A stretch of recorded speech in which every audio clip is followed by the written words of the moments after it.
Hi friends!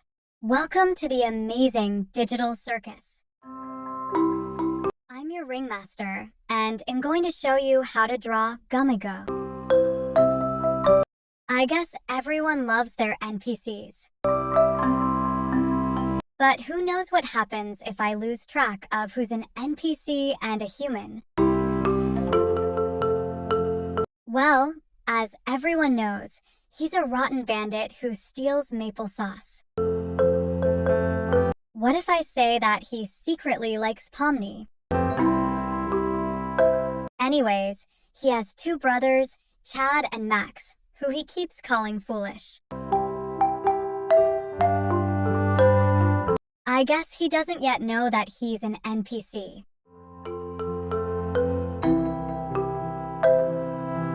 Cain created him while he was messing around with artificial intelligence.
Hope you liked this video.